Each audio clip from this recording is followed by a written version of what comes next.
모세가 손을 들면 이스라엘이 이기고 손을 내리면 아말렉이 이기더니 모세의 팔이 피곤함에 그들이 돌을 가져다가 모세 아래에 놓아 그가 그 위에 앉게 하고 아론과 홀이 한 사람은 이쪽에서 한 사람은 저쪽에서 모세의 손을 붙들어 올렸더니 그 손이 해가 지도록 내려오지 아니한지라. 여호수아가 칼날로 아말렉과 그 백성을 쳐서 무찌르니라. 여호와께서 모세에게 이르시되 이것을 책에 기록하여 기념하게 하고 여호수아의 귀에 외워 들리라. 내가 아말렉을 없이 하여 천하에서 기억도 못하게 하리라. 모세가 제단을 쌓고 그 이름을 여호와 니시라 하고 이르되 여호와께서 맹세하시기를 여호와가 아말렉과 더불어 대대로 싸우리라 하셨다 하였더라. 아멘. 할렐루야. 참 좋은 교회, 중일교회에서 우리 하나님께서 맡긴 다음 세대를 가슴에 품고 매일매일 작은 예수의 모습으로 우리 아이들을 섬기시는 우리 선생님들, 여러분을 향하신 우리 하나님의 말씀을 함께 나눌 수 있게 되어서, 그리고 이 시대에 가정의 신앙교사로 부름받은 또 우리 부모님들 함께 어떻게 동역할 수 있을까, 우리 하나님의 언약과 또 소망의 말씀을 나눌 수 있게 되어서 얼마나 기쁘고 감사한지 모르겠습니다. 소망키는 오늘 선포되어지는 말씀이 우리 심령을 깨우고, 또한 그 말씀이 우리가 복음 들고 전하는 자리마다 그 현장에서 하나님의 간증이 나오며 하나님의 역사가 드러나는 그 놀라운 은혜가 믿어지고 선포되는 이 밤 되기를 간절히 소원합니다. 코로나로 참 어렵습니다. 하지만 코로나의 똑같은 어려움 가운데에 주목할 만한 다음 세대를 멋지게 세워가는 교회들이 있습니다. 저는 충일교회도 그러한 교회인 줄 믿습니다. 이 코로나 가운데에 주목받는 교회 중에 하나가 미국의 세들백 교회입니다. 코로나로 인해서 이전처럼 모일 수 없었고 이전처럼 양육하고 교제할 수 없는 상황에 담임 목사님이 교육부 스태프들을 다 모았습니다. 스태프들을 다 모아서 이렇게 선언하게 되었습니다. 우리는 같은 배 안에 있다고 절망하지만 기억하십시오. 우리는 같은 폭풍 앞에 있으나 다른 배를 타고 있습니다. We are in the same storm, but different boats. 어느 나라이건 어느 교회이건, 큰 교회이건 작은 교회이건, 도심 교회이건 시골 교회이건 상관없이 지금 이 시대에 살아가는 모든 교회는 이 코로나라고 하는 이 거대한 폭풍 앞에 같이 있다는 거예요. 그런데 같은 폭풍 앞에 있는 건 맞지만 모두 다 이 폭풍 가운데 침몰하는 같은 배에 있지 않다는 겁니다. 어떤 배는 폭풍 가운데 침몰하는 배가 있을 수 있지만 어떤 배는 폭풍 중에 구원하는 배로, 어떤 배는 폭풍 중에 전진하는 배로 우리 하나님 구별하시사 하나님이 폭풍보다 크심을 드러내는 하나님이신 줄 믿습니다. 그래서 이 폭풍 가운데 이제 우리의 질문이 바뀌어야 됨을 선언했습니다. 이제는 우리의 질문이 이 코로나 언제쯤 끝날까? 얼마나 버틸 수 있을까가 아니라 폭풍보다 크신 하나님이 지금도 우리 함께 하신다면 우리는 어떻게 응답해야 될 것인가? 상황을 보지 않고 상황 중에 일하시는 하나님 앞에 믿음으로 응답하는 교사 세대, 부모 세대가 되기를 간절히 소원합니다. 그래서 하나님의 백성들에게 있어서 진짜 소망은요, 우리를 먼저 찾아오시는 하나님에게서 소망이 있는 거예요. 우린 야복강가의 야곱을 기억합니다. 자신의 형이 자기를 해오른다는 소문을 듣고 이 현실 앞에 어찌할 바를 모르고 이 고난 끌어안고 씨름하고 있을 때 우리 하나님 이 야곱 찾아오십니다. 그래서 말씀하시죠. 야곱아, 너 그 문제 끌어안고 씨름하지 말고 그 문제 능히 다스릴 수 있는 나 끌어안고 씨름하자. 야곱이 문제 끌어안고 씨름할 때 보이지 않던 소망의 새벽의 아침이 하나님 끌어안고 씨름할 때 하나님 그에게 그 은혜의 새벽을 허락해 주신 줄 믿습니다. 여러분, 136년 전 이 조선 땅 어떻습니까? 하나님 하는 백성들이 많아서 하나님, 이 민족이 위기 가운데 있으니 도와주십시오라고 외친 게 아니라 아직 하나님 하는 백성들이 보이지 않을 그때 하나님이 젊은 선교사의 손에 하나님 말씀 들려 우리 먼저 찾아오셨습니다. 여기 복음 있다고, 여기 생명 있다고, 우리를 향한 하나님의 무차별적 사랑, 무조건적 용서가 여기 있다고 말씀하시며 그렇게 찾아오신 말씀 앞에 우리가 아멘 했을 때 뺏겼던 나라를 되찾게 하시고 전쟁으로 폐허됐던 이 땅 위에 주님의 몸된 교회와 위대한 나라를 세워 오신 줄 믿습니다.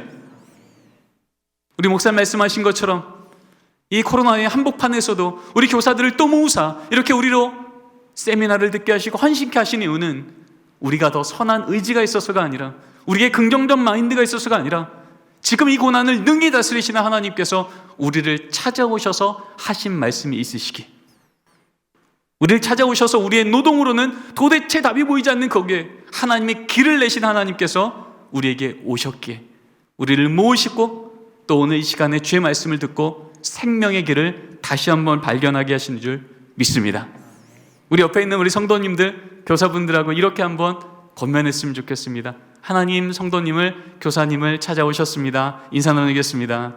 하나님께서 우리 성도님을, 교사님을 찾아오셨습니다. 아멘. 그렇게 찾아오셔서 우리 하나님께서 우리에게 들려주시는 음성을 좀 주목하기로 합니다. 코로나에 참 어려웠습니다. 그러면서 이 코로나로 우리 다음 세대를 양육하는 것이 얼마나 큰 어려움이 되었는가라고 하는 이 통계를 나타내주는 중요한 자료가 발표가 되었죠. 코로나를 맞이하면서 딱 6개월 됐을 때 1,100명이 넘는 목사님들께 물어봤고요. 딱 1년 차가 됐을 때 600명쯤 되는 목사님께 물어봤습니다. 이렇게 물었죠. 목사님, 이 코로나로 뭐가 가장 힘드십니까? 그랬더니 1위는 6개월째나 1년째나 똑같은 답이 나왔습니다. 주일 성수 인식 및 소속감이 약화되어서 위기입니다. 이것은 지금 코로나를 맞이하고 있는 이때에 우리에겐 공통적인 위기 같아요. 그런데 오늘 제가 주목하고 싶은 것은 2위와 3위에 대한 얘기입니다. 6개월 됐을 때는 2위는 재정의 문제였습니다. 20.8%. 3위는 다음 세대 교육의 문제였습니다. 15.3%. 그런데 그로부터 6개월이 더 지난 뒤에 똑같은 질문을 했을 때 이제 2위와 3위가 바뀌어지게 됩니다. 재정의 문제는 12%로 내려갔는데 다음 세대의 문제는 30%로 2배나 뛰었다는 겁니다. 한마디로 시간 지나니까 재정의 문제는 좀 적응이 되더라는 거예요. 온라인을 구축하고 예전에 안 하던 프로그램들 돌리는 건 좀 적응이 되더라는 거예요. 근데 문제는요, 다음 세대 문제는 더 답이 안 보이더라는 겁니다. 가장 큰 위기라고 말하는 1위 32%와 거의 대등한, 그래서 지금 오늘 헌신으로 나아가는 우리 교사분들만의 이슈가 아니라 이것은 한국교회 전체의 문제가 이 다음 세대에 어떻게 하지? 길이 안 보입니다. 이게 우리의 외침이었다는 거죠. 그래서 우리는 현장을 물어봤습니다. 도대체 그럼 우리 아이들이 어떻게 해야 다시 교회를 나오게 될 건가? 전화를 해도 받지 않고 응답이 전혀 없는 이 다음 세대 어떻게 해야 될 건가? 우리 아이들한테 직접 물어봤습니다. 얘들아, 너희들 신앙에 가장 큰 영향을 준 요소가 뭐니? 여기는 할머니, 할아버지, 친구, 뭐 여러 가지 요소들이 있었어요. 근데 다른 것과 비할 수 없는 1위가 나옵니다. 누구시죠? 어머니요. 2014년서 코로나 이전부터 우리가 물어봤던 통계를 한번 쭉 보겠습니다. 2014년도에 물어봤을 때 1위 어머니 47.2, 아버지 4위 9.8, 57% 정도 되는 아이들이요, 저 부모님인데요 라고 말하더라는 거예요. 2년이 지나서 물어봤습니다. 2016년도요. 그랬더니 어머니는 여전히 1위 52.4, 4위였던 아버지는 이제 2위로 등극합니다. 57%였던 부모님의 영향력은 70%에 육박합니다. 그리고 이제 불과 몇 달 전입니다. 이 코로나 상황 중에 또 물어봤습니다. 얘들아, 너희들 신앙에 가장 영향을 준 요소가 뭐니? 여전히 어머니는 1위 54%. 그런데 아버지가 여전히 2위지만 퍼센테이지가 16.5%가 이제는 33%가 됩니다. 이것은 예수 믿고 있는 중고등부 아이들에게 물어봤던 500명 아이들의 대답이거든요. 여러분, 중고등부 아이들 입에서 전 부모님인데요 라고 하는 대답이 70%를 넘어 80%에 육박하고 있다면 여러분, 아동부는 어떨까요? 더 높겠습니까? 적겠습니까? 더 높죠. 영유아 유치부는요, 부모님이 손잡고 교회 오지 않으면 도대체 교회 올 방법을 알 수도 없고 교회를 올 수도 없는 미취학부사 아이들이요. 부모님의 영향력 절대적인 겁니다. 그렇다면 이런 절대적인 영향을 미치고 있는 부모 세대가 과연 이 코로나 상황 가운데 어떻게 우리 아이들에게 신앙적 영향을 주고 있을까? 너무 궁금했습니다. 그래서 자녀를 유치부부터 중고등부까지 보내는 1,500명의 예수 믿는 부모 세대에게 이번 여름에 물어봤죠. 부모님, 우리 자녀를 기르는 데 있어서 4가지의 큰 교육의 영역이 있습니다. 인성교육, 지성교육, 진로교육, 신앙교육. 혹시 어떤 교육을 가장 우선순위에 두십니까? 라고 질문을 했어요. 다시 한번 말씀드리지만 이 질문은 예수 믿지 않는 부모님들과 섞여 있는 집단에 물은 게 아닙니다. 모두 다 교회 학교에 자녀를 보내는 기독 부모에게 물어봤던 1,500명 대상으로 한 질문이었습니다. 그런데 결과는 충격적이었습니다. 이렇게 나왔습니다.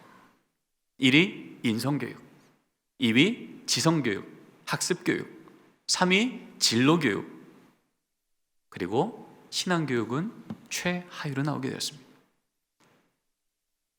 물론 우리 충일교회는 그렇지 않으리라 저는 생각합니다. 하지만 지금 이 흐름은 지금 우리 한국교회가 흘러가고 있는 한 단면을 보여주는 것은 분명하더라는 거죠. 어떤 상황입니까? 중학교 2학년짜리 딸아이 기말고사 기간에 분명히 주일 아침 10시 중등부 예배 시간인데 엄마 집사님이 어디로 데려다 놓는다고요? 교회가 아니라 학원 앞에 딱 내려다 주며 얘기하는 거죠.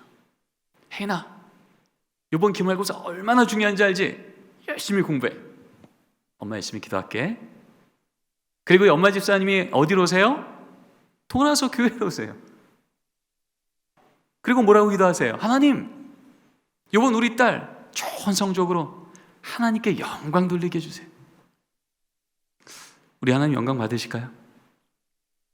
넌 열심히 공부하라고, 엄마는 열심히 기도하겠다고.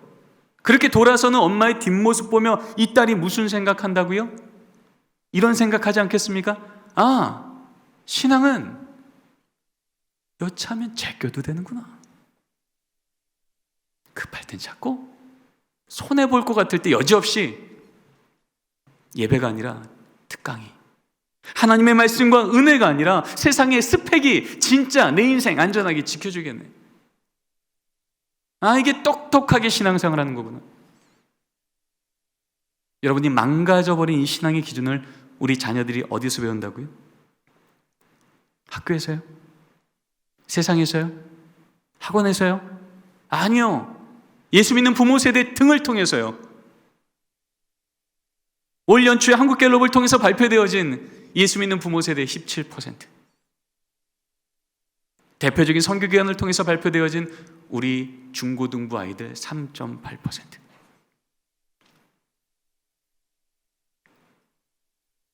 두세 사람만 모여도 거기 주님 함께 하시겠다고 말씀하신 말씀이 살아있다면, 내 목숨 주고도 아깝지 않은 내 자녀 세대 가운데 예수가 너 인생의 주인 되어야 된다고, 이것이 옳은 길이라고 목숨 걸고 그 걸음을 가르쳐 왔다면, 과연 17%의 부모 세대 밑에 지금 우리 자녀 세대가 미전도 종족의 수준인 3.8%를 바닥칠 수 있겠습니까? 그러나 우리는 알고 있죠. 아무리 오염된 물도 바다를 만나면 정화됩니다. 아무리 오염된 공기도 대기를 만나면 정화되죠. 왜요? 그것의 근원이 거기 있기 때문에. 아무리 우리 다음 세대들이 이 시대에 세속화에 따라 위축되고 얼룩졌을지라도 그들의 근원 되시는 살아있는 예수 그리스도를 다시 만난다면, 하나님 그들을 세상에 끌려가는 자들이 아닌 세상을 끌어가는 자로, 세상을 두려워하는 자들이 아닌 세상을 두렵게 만드는 믿음의 용장으로 다시 세워주실 줄 믿습니다. 그래서 우리 하나님의 백성들이 걷는 걸음마다 이대로 가면 안 될 텐데라고 생각되실 때마다 하나님은 그 걸음 가운데 작전 타임을 거시는 거예요. 여러분, 작전 타임 아시죠? 경기가 열심히 진행되는데 갑자기 경기가 멈추는 겁니다. 중요한 경기일수록 이 감독의 작전 타임, 이 멈춤의 시간은 이전까지 흘러왔던 경기의 흐름을 뒤집어 놓기도 하고 그 경기를 완전한 승리로 굳히기도 합니다.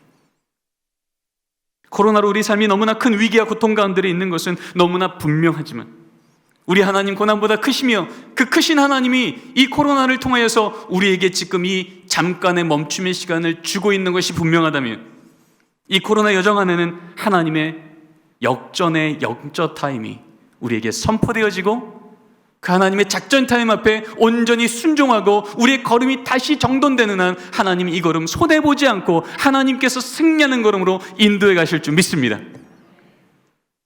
여러분, 작전 타임의 유익은요, 급히 뛰던 경기 잠깐 쉬는 것만이 아닌 거예요. 못 먹던 물 마시는 것만이 아닌 거예요. 진짜 중요한 작전 타임의 핵심은 경기 뛰느라 못 봤던 감독의 얼굴을 보는 겁니다. 경기 열심히 뛰느라 못 듣던 감독의 소리를 내 귀로 듣는 거예요. 그래서 이전까지 내 실력만큼, 내 열정만큼 뛰던 걸음이 어떻게 바뀌어요? 감독의 작전 타임 이후에는 감독의 안목만큼 우리의 방향이 바뀌고 우리의 경기가 바뀌어지는 거예요. 우리 인생의 진정한 감독이시며 우리 자녀 세대의 신앙 전수의 온전한 감독 되신 하나님께서 오늘 이 밤 우리에게 영적 작전 타임을 통하여 우리 한국교회가 다음 세대를 위해서 열심히 섬겨왔지만 이 코로나를 통해서 다시금 깨닫게 하시며 다시금 재정돈케 하시며 방향을 설정 주시는 선명한 깃발이 오늘 이 밤 우리에게 보여지고 선포되어지고 그 길을 향해서 마음껏 달려가는 은혜의 여정이 우리 가운데 있기를 간절히 소원합니다. 그래서 하나님의 백성들에게 있어서 하나님이 멈추게 하신 시간은요, 결코 방전의 시간이 아니라 진정한 충전의 시간이 되는 거예요. 오늘 말씀이 바로 그러한 때입니다. 하나님께서 이스라엘 백성들을 바로의 무릎을 꿇리시고 홍해를 마른 땅처럼 건너가게 하시고 아주 긴급하게 6월절의 그 역사를 통하여서 끌어내신 거예요. 10하루길만 가면 지금 그 땅 도착할 바로 그 걸음을 막 달려가고 있는 겁니다. 그런데 이해할 수 없게 그 급한 걸음 가운데 아말렉 군사들과 전쟁을 그 광야 한복판에서 마주하게 하십니다. 한마디로 그들의 걸음을 멈추셨다는 거예요. 물론 이 전쟁은 여러분 아시다시피 모세가 손을 들면 전쟁이 이기고 내리면 지는 이러한 여정을 통하여 마침내 이 전쟁을 승리케 하십니다. 그러나 우리 알고 있다시피 전쟁에 익지 않았던 이 부모 세대에게 있어서 이 아말렉과의 전투는 결코 만만치 않았습니다. 큰 위기였고 큰 고난이었습니다. 그때 우린 질문하게 되죠. 하나님, 왜 굳이 여기에 우리를 멈추십니까? 긴급히 우리를 불러내셨으면 빨리 저 약속의 땅을 우리에게 들어가게 하시사 우리 자녀 세대에게, 땅 한 평 없이 살던 우리 자녀 세대에게 저 복된 땅 빨리 줘야 되는 거 아닙니까? 왜 우리의 걸음을 멈추셨습니까? 우리는 이 질문을 할 수밖에 없습니다. 이 질문을 가지고 오늘 말씀을 보니 오늘 말씀 한복판에 하나님이 왜 그들의 걸음을 그렇게 급히 멈추셨는지 그 하나님의 의도를 알 수 있는 중요한 단어가 나옵니다. 우리 함께 14절 말씀을 같이 한번 읽겠습니다. 시작. 여호와께서 모세에게 이르시되 이것을 책에 기록하여 기념하게 하고 여호사의 귀에 외워 들리라. 내가 아말렉을 없이 하여 천하에서 기억도 못하게 하리라. 아멘. 지금 하나님이 이 전쟁 끝나자마자 모세에게 매우 긴급하게 이 말씀을 명령하십니다. 모세야, 오늘 너희 부모 세대들이 경험한 이 사건을 책에 기록하고 기념하여 너희 다음 세대의 리더인 여호수아 귀에 외워 들리라. 이것을 조금 더 쉬운 한국말로 의역하면 이런 뜻입니다. 너희 자녀 세대 귀에 오늘 있었던 이 사건을 귀에 못이 박히도록 얘기하거라. 이런 뜻인 거예요. 지금 부모 세대들은 어떤 심정이에요? 이 전쟁 끝냈으니까, 승리했으니까 하루라도 빨리 저 땅 들어가서 우리 자녀에게 그 땅 주고 싶었던 거예요. 그런데 우리 하나님은요, 그 가나안 땅의 복의 땅을 취하는 것보다 오늘 이 부모 세대가 어떤 사건을 경험했는지 기록하고 기념하여 자녀 귀에 못이 박히도록 전하는 것. 그래서 우리 하나님께서는 우리 삶의 모든 전쟁의 주관자가 하나님이 되시는 것을 우리 자녀 세대가 분명히 기억하도록 하나님께서 우리 부모 세대에게 명령하시는 게 더 중요하셨다는 거예요. 부모의 마음은 빨리 약속받은 저 땅을 내 자녀에게 주기로 했는데, 저 땅 보여주고 싶었는데, 우리 하나님의 마음은 뭐예요? 저 땅을 공급하시는 하나님이 우리의 진짜 복의 근원 되신 것을, 저 땅이 아닌 하나님의 얼굴을 먼저 우리 자녀에게 보여주시고 싶었는 줄 믿습니다. 우리는 알고 있죠. 이 부모 세대 어떤 세대예요? 홍해를 마른 땅처럼 건너봤습니다. 아침이면 만나 메추라기를 먹고 살았다고요. 낮에는 구름 기둥, 밤에는 불 기둥. 그러니 이 부모 세대는요, 누가 뭐래도 하나님은 나와 함께 하셨으며 하나님은 살아있는 분 맞아요. 이것은 거부할 수 없는 내 삶의 고백입니다. 지금 여기 있는 우리 부모 세대처럼, 여기 지금 말씀 전하고 있는 우리 교사 세대처럼 누가 뭐래도 이 하나님은 내게 살아있는 하나님 맞아요. 그런데도 이 하나님이 어떤 걸 받습니까? 그들의 마음에 조금이라도 불편함이 생기면, 조금만 상황이 어려워지면 또 하나님 원망하고 또 하나님 의심했던 그 연약함이 그 부모 세대에게조차 있었던 것을 하나님은 보셨어요. 그런데 지금 이 자녀 세대 어떻습니까? 요단강 건너가서 경험하게 되는 그 땅은 뭡니까? 만나 메추라기 그칩니다. 눈에 보이지 않는 하나님만 의지하며 눈에 보이는 우상을 섬기며 살아가는 이방치 7족속과 함께 전쟁을 치러야 그 땅을 얻어내는 백성들입니다. 우리 자녀 심령에 오늘 우리 부모 세대가 경험한 하나님, 모세의 손이 올라가면 이기고 내리면 지는 이 초자연적인 사건, 눈으로 보면서도 이해할 수 없지만 분명히 하나님이 이 전쟁의 주관자임을 체험했던 이 부모님의 이 살아있는 신앙을 우리 자녀 교회에 못이 박히도록 전하는 이 일이 하나님 보실 때는 더 긴급한 사건이었던 거예요. 이 하나님에 대한 고백 없이 저 땅 들어가면 어떤 일이 생겨요? 저 적과 꿀이 흐르는 저 귀한 땅, 내가 조금 더 갖겠다고 형제끼리 싸우고 민족끼리 싸우고 하나님이 주신 그 복이 도리어 또 다른 우상이 돼요. 그 가나안 땅 주소만 바뀌어버린 또 다른 애굽 땅 돼요.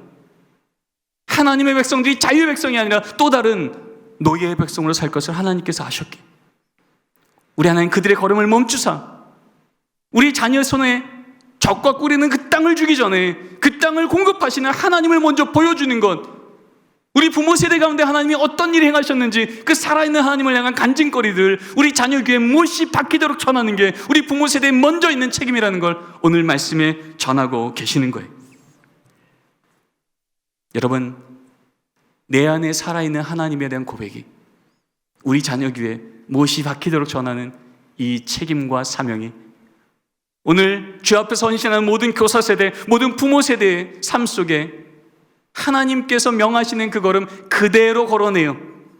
하나님이 언약하신 대로 우리 자녀 세대의 걸음, 적과 꿀이 흐르는 아무리 큰 복을 주어도 그 복에 매몰되지 아니하고 도리어 그 복을 주신 하나님께 영광 돌리는 하나님 앞에 진짜 복 받는 우리 다음 세대 세우는 복된 부모 세대 되기를 간절히 소원합니다. 하나님은 너무나도 동일한 이야기를 신명기 6장, 신명기 4장, 신명기 30장 똑같은 얘기를 반복해서 하십니다. 우리 같이 한번 읽어보겠습니다. 시작. 오늘 내가 내게 명한 의 말씀을 너는 마음에 새기고 내 자녀에게 부지런히 가르치며 집에 앉았을 때든지 길을 갈 때든지 누워 있을 때든지 일어날 때든지 이 말씀을 강론할 것이며.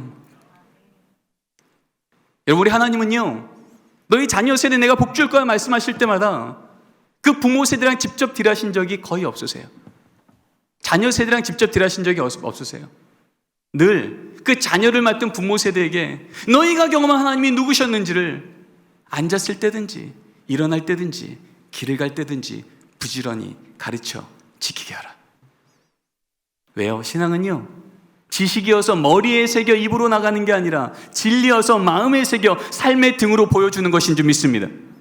위기가 오면 무릎 꿇어 기도하는 걸 자녀에게 보이고, 감사한 일이 있으면 교만치 않고 손들어 하나님을 찬양하는 그 찬양의 손을 자녀에게 보일 때 우리 자녀 삶의 위기가 오면 나도 모르게 무릎 꿇어 기도하는 자녀가 되며, 감사한 일이 생기면 하나님 앞에 함께 손들고 찬양하는 하나님이 아무리 복을 주어도 흔들리지 않고 더욱더 견고해지는 축복의 자녀 세대로 하나님 그렇게 세워주실 줄 믿습니다.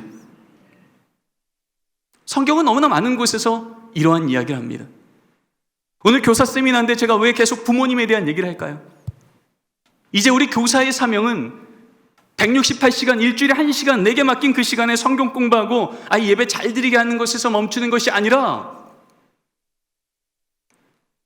우리 아이들 일주일 전체가 월요일부터 토요일까지 그들의 삶 속에 실질적으로 가장 큰 영향을 주고 있는 믿음의 부모 세대를 함께 목양하며 양육함이요. 집사님, 권사님, 장로님, 성도님, 우리 아이 주중에도 이 말씀으로 함께 하나님의 진리 따라 인도해 주셔야 됩니다. 이것을 전할 사명이 누구에게 있다고요? 교회학교 선생님이에요. 미국의 그룹이라고 가장 대표적인 성경 공부 그룹의 CEO를 겪었던 탐 슐츠라고 하는 목사님이 계십니다.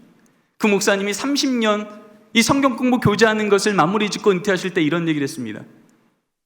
만일 여러분이 다음 세대 사역을 하고 있다고 하면서 그 아이의 부모님과 가정을 함께 목양하지 않는다면 당신은 다음 세대 사역 안 하고 있는 겁니다. 이 충격적인 얘기를 했어요. 본인이 평생 우리 아이들 성경 공부 교재를 만들었던 CEO인데 자신의 삶의 경험을 보니까 결국 아이들을 변화시킨 건 성경 공부 책이 아니라 살아있는 교과서인 하나님이 있는다는 것은 어떤 우선순위로 위기 가운데 늘 하나님을 먼저 붙들고 가는 부모의 등이 전제되지 않으면 우리 자녀 세대 잠깐 앉아있을지 몰라도 평생토록 그 자리 버티기 쉽지 않더라는 겁니다. 시편 78편에 다윗이 이런 얘기를 합니다. 우리가 이를 그들의 자손에게 숨기지 아니하고 여호와의 영예와 그의 능력과 그가 행하신 기이한 사적을 후대에 전하리로다. 무슨 얘기일까요? 하나님, 제가 평생토록 경험했던 하나님이 어떤 분이셨는지 내 삶의 간증거리를 어떻게 골리앗을 쓰러뜨리셨고 어떻게 이 부족한 자를 이스라엘 통일 왕국의 왕으로 세우셨는지 그 간증거리를 여호와의 영예, 그의 능력, 그의 사적을 내 자녀가 하나도 빠뜨리지 않고 다 기억하게 꼭 전하겠습니다. 모든 믿음의 가정마다 부모 세대들이 내가 만난 하나님을 그렇게 매일매일 매주 우리 자녀 세대에게 하나님을 간증할 수 있다면 그 부모 세대와 우리 교사 세대가 한 팀이 되어 우리 자녀 세대를 세워나갈 수 있다면 우리 하나님 언약하신 대로 하나님이 예정하시고 축복하신 믿음의 자리, 믿음의 땅 우리 자녀 세대에게 능히 주실 줄 믿습니다.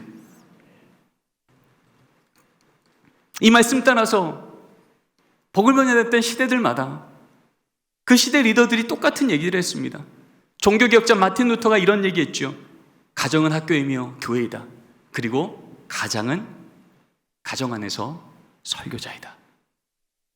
여러분, 종교개혁 시대 때 설교자가 얼마나 큰 위치에 있습니까? 그런데 성경을 연구하고 성경을 가르치다 보니까 종교개혁자 마틴 루터도 발견한 것은 결국 가정 안에서 부모의 책임 중에 하나는 하나님의 말씀을 전하는 설교자라는 거예요. 그래서 가정에는 신앙의 교사인 부모님이 설교하시고 교회에서는 목사님과 영적 부모인 교회학교 선생님이 말씀을 전해주시고 세상이 어떠하든 아니 이 세상이 어두우면 어두울수록 더 간절한 빛을 우리 아이들에게 일관적으로 보여주는 그 자리 위에서 세상을 뒤집어 놓을 만한 세상이 황판숲이 됐을지라도 그 땅을 생명의 숲으로 바꾸어낼 그루터기 같은 자, 남은 믿음의 다음 세대가 우리 가운데 세워지게 될 줄 믿습니다. 미국 대부흥주 운동 때 이것을 이끌어갔던 조나단 에드워즈가 얘기했죠. 가정예배는 경건과 신앙을 위한 은혜의 수단입니다. 100년 전에 평양신학교에서 곽알령 교수님께서 목사님들 가르칠 때 썼던 교과서입니다. 같이 한번 읽어보겠습니다. 시작. 주일학교는 그 부모의 가르치는 것을 보충하는 것이니 부모가 그 책임을 내려놓고 그 선생이 다 할 수 없느니라. 여러분, 100년 전에 평양신학교에서 목사님을 가르칠 때 오직 하나님 말씀만을 가지고 가르칠 때 이렇게 얘기하더라는 거예요. 주일학교는 부모가 가르치는 것을 뭐 하는 거라고요? 보충이요. 그럼 책임은 누가 지는 거라고요? 믿음의 부모님이요. 적어도 그 아이의 부모님이 예수를 믿는 복된 가정의 자녀라면, 만일 그 아이의 부모님이 예수 믿지 않는 부모라면 누가요? 주중에도 교회학교 선생님이 영적 부모가 돼요. 이 아이의 삶에 중요한 걸음마다 예수가 주인 되고 있는지를 확인하고 권면하고 함께 걸어가 주라는 거예요. 일주일 168시간 중에 1시간짜리 파트타임 교사가 아니라 일주일 내내 풀타임 영적 교사가 돼요. 우리 아이들 감당하라는 거예요. 여러분, 이 부르심 앞에 우리의 모든 헌신이 주님 앞에 아름다운 열매 되기를 간절히 소원합니다. 저는 충신교회에서 교육총괄 목사로 섬기다가 장신대 교수로 왔습니다. 제가 현장에 있을 때 매주 교학교 선생님, 믿음의 부모님 만날 때마다 입버릇처럼 물었던 질문이 이겁니다. 집사님, 권사님, 장로님, 그리고 목사님, 개인적으로 회심하셨죠? 그래서 위기가 올 때마다 새벽기도 무릎 꿇으며 금식하며 철야하며 하나님 앞에 인생 거시죠. 그런데요, 혹시 부모로도 회심하셨습니까? 내 자녀의 학업의 문제 앞에서도, 내 자녀의 진학의 문제 앞에서도, 내 자녀의 직장과 결혼의 문제 앞에서도 정말 예수가 주인 맞습니까? 여러분, 사도행전만 봐도 저들은 부활의 증인이라 초대교회 교인들의 별명 중에 하나가 마로테스였습니다. 증인이요. 내 인생의 주인은 예수라고 말하는 것에 제한받으면 거의 목숨 걸었다는 거예요. 그런데 이 증인이란 단어와 똑같은 단어, 어원이 같은 단어는 martyr, 순교자란 뜻입니다. 원래 초대교회 때부터 그리스도인 된다는 건 목숨 걸고 예수 이름 전하는 거였다는 겁니다. 근데 지금 이 시대에 17%의 부모 세대가 목숨 걸고 전하는 이름이 예수의 이름입니까?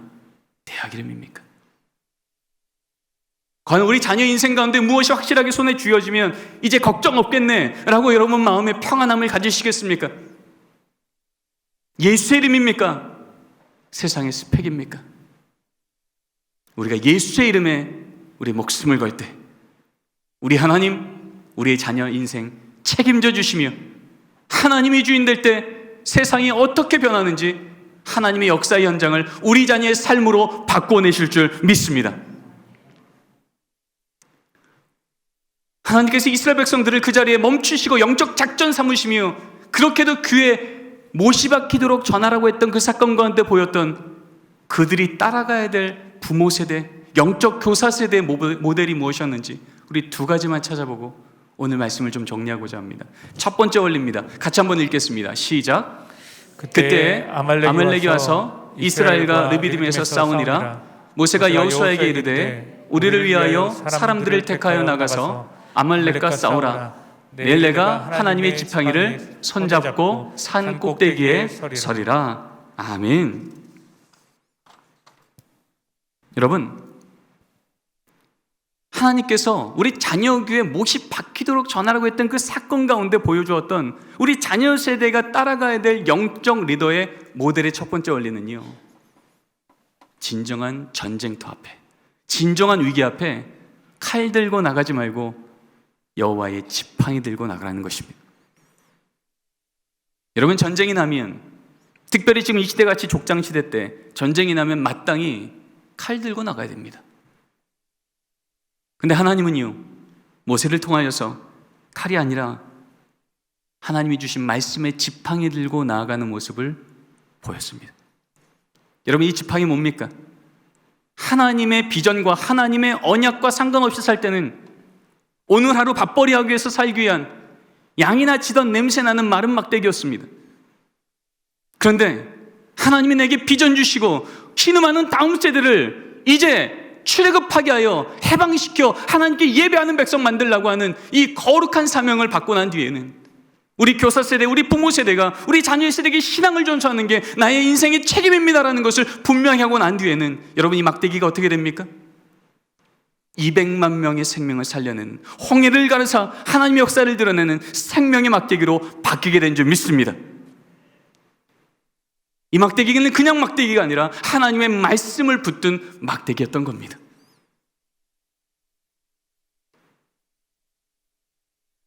하나님의 말씀을 쥐고 있으나 어찌할 바를 몰랐던 이 모세에게 하나님께서 홍해 앞에서 찾아오십니다. 모세야, 두려워 떨지 말며 너희를 위하여 싸우는 나를 보거라. 이제 손을 바다 위로 내밀어 외치라고 말씀하셨습니다. 그랬더니 어떤 일이 일어나요? 나를 죽일 것 같던 이 홍해 바다가, 나를 죽이러 달려오는 애굽 600기병대를 눈앞에서 수장시키시는 생명의 바다, 역전의 바다로 뒤집어진 줄 믿습니다.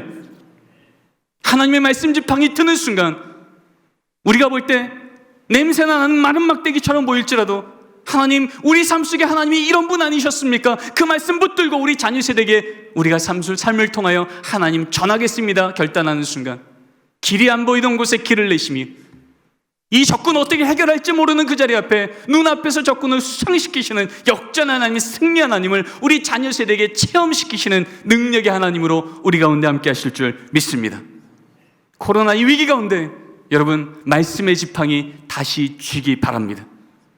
그 말씀의 지팡이가 나를 어떻게 부르셨으며 우리 자녀 세대에게 어떤 꿈을 보게 하셨으며 나를 교사 삼으셨을 때, 나를 믿음의 부모 삼으셨을 때 우리 하나님이 주신 하나님의 꿈이 무엇이었는가를 다시 붙들고 나아갈 때, 우리 하나님 말씀의 지팡이를 쥐는 순간 하나님의 능력을 보는 은혜를 우리 앞에서 드러내실 줄 믿습니다.